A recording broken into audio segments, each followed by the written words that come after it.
Pozdravljeni. Na vrsto je prišel tudi naš običajni komentar dirke za veliko nagrado Velike Britanije. Poglejmo si skupaj, kaj se je zanimivega zgodilo na progi.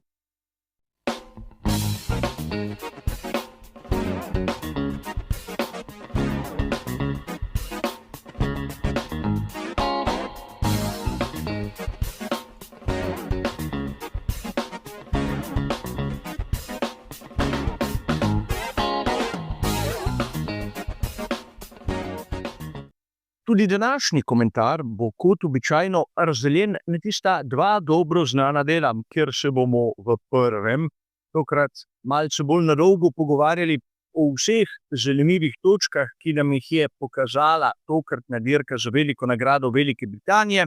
V drugem bomo pa na kratko obdelali napovedi strategij in primerjali rezultate z onim, kar so ekipe v resnici pokazale na progi. A začnimo samo dirko, ki nam je pripravila mnogo presenečenj. Prvega že pred samim štartom. Takoj po formacijskem krogu so mnogi nastopajoči zavili v pit lane ter pnevmatike za vlažno progo zamenjali z onimi za suho. Tveganje in običajno v Formuli 1 tvegajo tisti, dobesedno nimajo kaj izgubiti. In sedaj lahko vsak sam preveri, kdo so bili oni, ki so bili drzni. Ampak izkazalo se je, da so bili drzni zaman. Res izgubili so kar nekaj pozicij, ko so dirko začeli iz pit lane. Genialna rešitev bi bila menjava pnevmatik na samem štartnem razporedu, kar pa si ni upal nihče.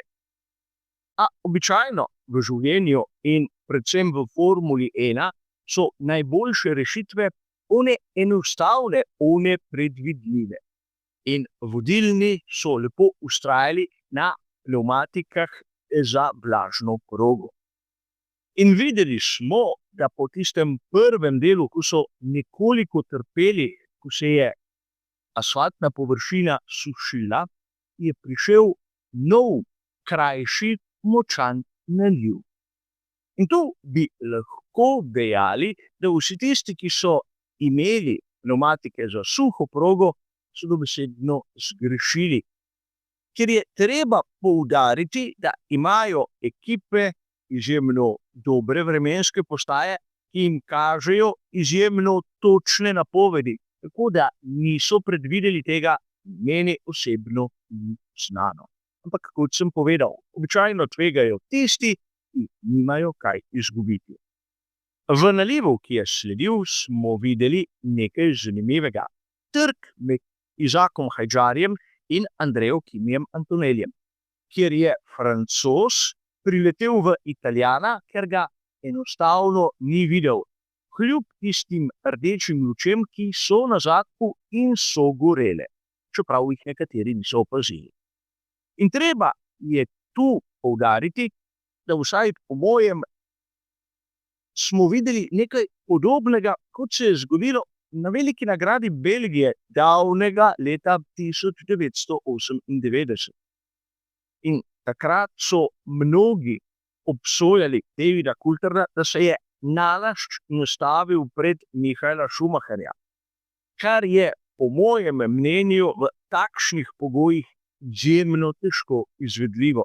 Če je kdo kaj takega storil nalašč, moramo samo čestitati, kajti videti ni bilo absolutno nič. In če nadaljujemo samim potekom dirke, bomo prišli do mnogih, malodane spornih točk, o katerih se bomo pogovarjali v nadaljevanju, ampak na koncu smo videli zmago Landa Norrisa, ki roko na srce v posameznih fazah dirke zagotovo ni bil najhitrejši. V tisti začetni smo videli, kako je imel težave s samim Maxom Verstappenom. V oni drugi, pred zadnjo menjavo, pa se je težko držal ritma, ki ga je imel Oscar Piastri. Ampak vseeno Na koncu je dobil pokal za zmagovalca, čeprav tokrat iz Lego kock. In verjetno Nico Hülkenberg si je želel za svoj prvi pokal iz Formule 1 vsaj nekaj malega bolj konkretnega in ne pokal, ki bi bil sestavljen iz otroških igrač, ampak danes pokrovitelji si lahko privoščijo marsikaj. In tretje mesto Hülkenberga je seveda rezultat, ob katerih smo videli mnogo objav. Mene je motilo predvsem to poudarjanje dejstva, da je Hülkenberg končno prišel na zmagovalni oder. Pozabilo se je na njegovo fantastično dirko, namreč s Sauberjem, ki zagotovo ni eden izmed najhitrejših bolidov, je na primer prehitel Ferrarija, kar je enkraten uspeh, še posebej, če damo v prvi plan dejstvo, da imajo pri tej švicarski ekipi še letos pogonske sklope, ki jih dobavlja Scuderia iz Maranella. In to je tisto, kar je na primer vredno poudariti, in ne statistiko, ki jo je Hülkenberg prekinil. A pustimo sedaj to. Videli smo Piastrija na drugem mestu, ki je bil vidno razočaran, a kot sem omenil, epizoda okrog njegovega pribitka 10 sekund pride na vrsto nekoliko kasneje. A ne smemo niti pozabiti na solidno dirko Lewisa Hamiltona in na primer na Lensa Strolla, ki je bil tokrat v točkah in pred Fernandom Alonsom.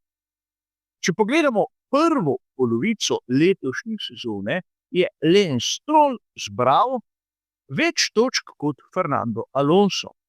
Sicer oba sta zbrala manj od pričakovanega, ampak zopet isto moje osebno opozorilo, da Lensa Strolla ne smemo nekako smatrati za podpovprečnega voznika.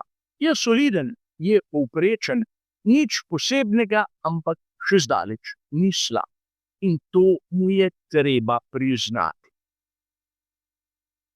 In seveda ne moremo mimo dejstva, da je Max Verstappen tokrat na veliki nagradi Velike Britanije napravil eno izmed svojih redkih napak, ki jih vidimo na progi.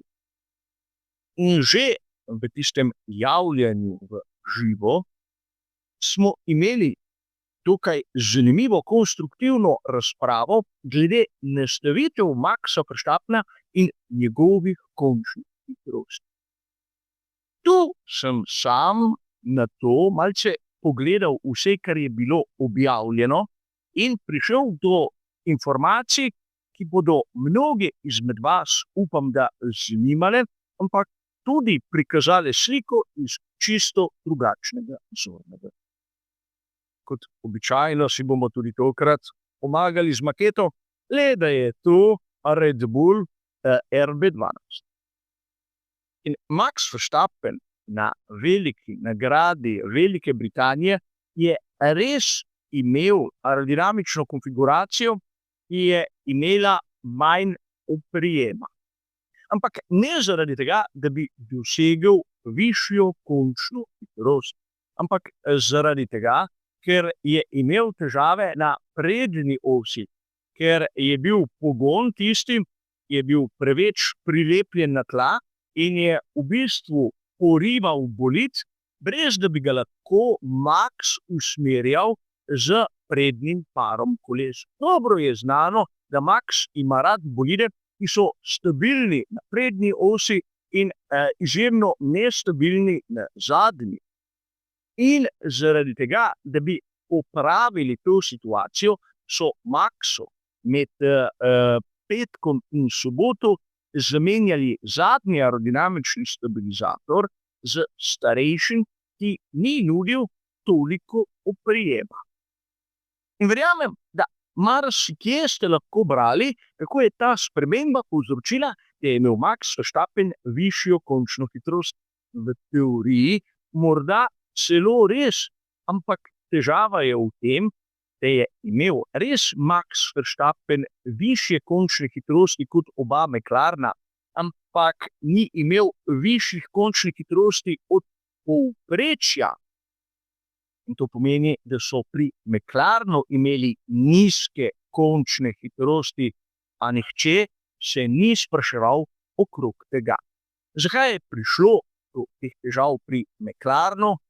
Verjetno tudi zaradi tega, ker so vpeljali nove komponente tudi na samem dnu, kot smo govorili v našem prispevku pred kvalifikacijami.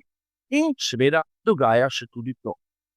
Ampak izgleda, da ta menjava na samem zadnjem delu bolida Maxa Verstappena ni obrodila želenih sadov.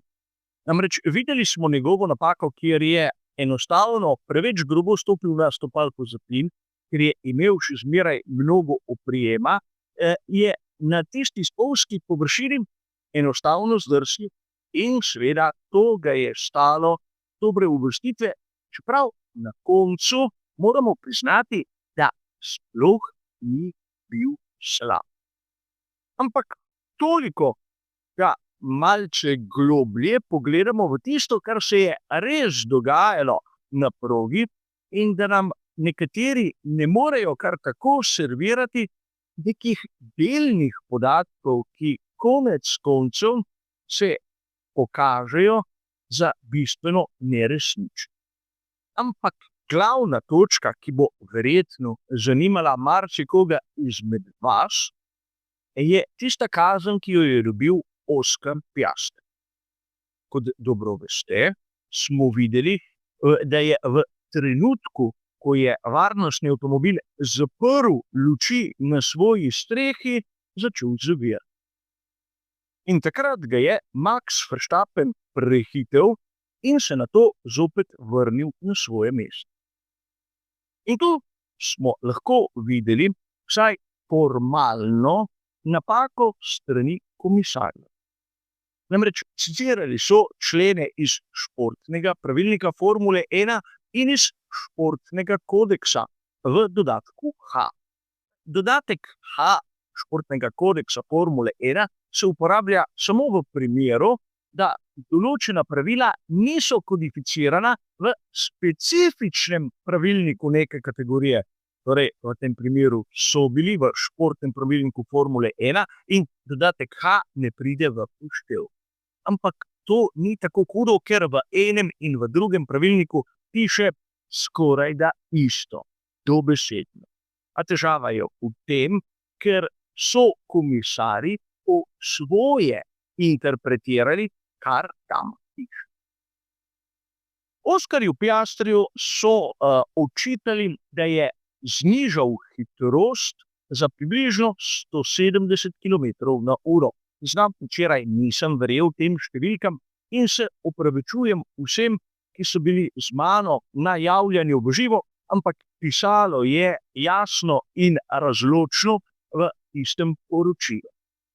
In treba je povedati, da v citiranem odstavku, ki naj bi ga Piastri kršil, je bilo točno zapisano, da voznik v trenutku, ko prevzame pobudo, torej ko varnostni avtomobil ugasne luči, ne sme sunkovito pospeševati, zavirati ali pa menjati smeri, ker bi tako lahko spravljal druge v nesrečo. Poudarjeno je bilo tudi, da je telemetrija pokazala, kako je sam Piastri stopil na stopalko za zavorom izjemno grobo, namreč senzor je pokazal tlak v sistemu, kjer je ta meril 60 funtov na kvadratni palec, kar je podatek, ki si ga moramo zapomniti. Ampak vseeno, komisarji so v celem členu citirali samo en odstavek. Namreč pred in po piše še marsikaj. Prvič to, da v trenutku, ko varnostni avtomobil ugasne, luči na svoji strehi, prevzame ritem, prevzame pobudo vodilni voznik. In varnostnemu avtomobilu je potrebno dati možnost, da se umakne. Torej, vozniki bolidov Formule 1 morajo znižati hitrost, drugače varnostni avtomobil bo v napor. In nikjer ne piše, da prvi vodilni voznik ne sme znižati hitrosti. Kvečjemu je to dovoljeno. Do trenutka, ko ima varnostni avtomobil prižgane rumene luči, mora biti vodilni v koloni z njim v razmaku največ 10 dolžin samega bolida. Ko ugasne luči na svoji strehi, se lahko ta razdalja poveča. Zdaj, kako se bo povečala, če ne bo začel zavirati? Dovoljeno je ogrevanje pnevmatik in ogrevanje zavor, kar sodi v tisto sfero varnosti. In imeli smo podoben primer, kjer voznik ni bil kaznovan. Se spomnite Georgea Rusla na veliki nagradi Kanade, kjer je zmagal in kjer smo videli pritožbo pri Red Bullu. Takrat je bila pritožba zavrnjena in sicer je treba poudariti nekaj drugega. Da se je incident v Kanadi zgodil v polnem režimu varnostnega avtomobila, ko je imel ta še prižgane rumene luči na strehi. In takrat v poročilu piše, da je George Russell stopil na stopalko zavoro z silo, ki se je pokazala na senzorju s tlakom približno 30 funtov na kvadratni palec. Ja, 63. Ampak to konec koncev sploh ni važno. Kajti bili smo v različnih režimih, v različnih hitrostih. Ampak dejstvo je, da v obeh primerih se je moral Max Verstappen izmikati. In seveda člen, ki ga citirajo komisarji pri kazni za Oskarja Piastrija, pravi, da ta z svojim vedenjem ne sme spravljati drugih v nevarni položaj. Ampak Max se je moral umikati tako Russellu kot Piastriju. Torej, če ni bilo nevarno v prvem primeru, ne bi smelo biti nevarno niti v drugem primeru. A zanimivo je, da Oscar Piastri, kot pravi sam, ni hotel povzročiti nobene nevarne situacije, le varnostnemu avtomobilu možnost se odmakniti in ogreti svoje zavore. Sam sem zmeraj trdil, da Vittorio Liuzzi kot voznik je nekdo, ki se pogostokrat odloča v prid Red Bullu. In kako lahko damo nekoga prisojati, kakšen je reštart, če ta osebek v svoji karieri nikoli ni vozil na čelu skupine? Tu bi morali pri FIA razmisliti, da bi v svojo skupino tistih, ki odločajo, vključili tudi nekoga, ki bi v svoji karieri na primer kaj dosegel, kot je naslov svetovnega prvaka v Formuli 1 ali pa vsaj zmaga. Zanimivo bi bilo videti, kako je incident na primer presodil Juan Pablo Montoya, ki je bil slučajno na progi v Silverstonu. Ampak njegovo mnenje v tej priložnosti bi lahko bilo na primer drugačno. Vsekakor Oscar Piastri je ljubil 10 sekund pribitka in je zato dirko končal kot drugi. Lando Norris seveda je lahko presrečen za zmago na domači veliki nagradi, ampak po mojem skromnem videnju na progi ni bil najhitrejši. Ampak vsakdo izmed vas ima lahko svoje mnenje, svoje videnje. Verjamem, da navijačem Landa Norrisa je bil rezultat kot tak všeč. A poglejmo si še nekaj drugega. Namreč imamo najmanj 3 ekipe, ki so razočarale. Ferrari, tovarniška ekipa Mercedes in Red Bull. Namreč ne smemo pozabiti na neko dejstvo, da je Hülkenberg prišel na zmagovalni oder, ker so pri teh 3 ekipah imeli težave. Drugače dvomim, da bi Hülkenberg lahko prišel tako visoko, čeprav na zadnjih 3 dirkah je pokazal fantastične rezultate in je zasluženo voznik dneva. A treba se je začeti spraševati, kaj delajo pri teh ekipah. So njihove sile že nekako uprte v sezono 2026? Za Ferrari nisem prepričan, ampak pri Mercedesu in Red Bullu bi že lahko dejali, da je bilo tako. A v glavnem ne smemo mimo dejstva, da dirka za veliko nagrado Velike Britanije je bila dobra, zabavna, napeta in smo imeli v njej za govoriti ogromno. A sedaj, preden zaključimo, še kratek pogled glede napovedi strategij, seveda tistega, kar so ekipe v resnici pokazale na progi. Če pogledamo stanje pri Pirelliju in ga primerjamo s tistim, kar sem napisal sam, bomo videli, da smo se pri tistem enem postanku strinjali do popolnosti. Začeti na pneumatiki medium, nadaljevati na pneumatiki hard, oziroma obratno, začeti na pneumatiki hard in nadaljevati na medium. Moja dolžina stinta je bila tam pri koncu tistega, kar so izračunali pri Pirelliju. In menim, da s takim rezultatom bi moral biti vsakdo zadovoljen. Na progi, seveda za uporabo pneumatik za vlažno progo, so ekipe pokazale čisto nekaj drugega, ampak pri napovedih strategij ne moremo še upoštevati britanskega vremena, kjer ploha pride iznenada in takoj zatem lahko posije tudi sonce. Zato seveda našo primerjavo ustavimo tu. Vsekakor, kot sem že omenil, dirka, ki je verjetno vse nas, navdušence, razveselila in nam dala marsikatero izhodišče, kateri bomo lahko še diskutirali v nadaljnjih dneh. A za danes je to vse. Hvala za vašo pozornost in nasvidenje.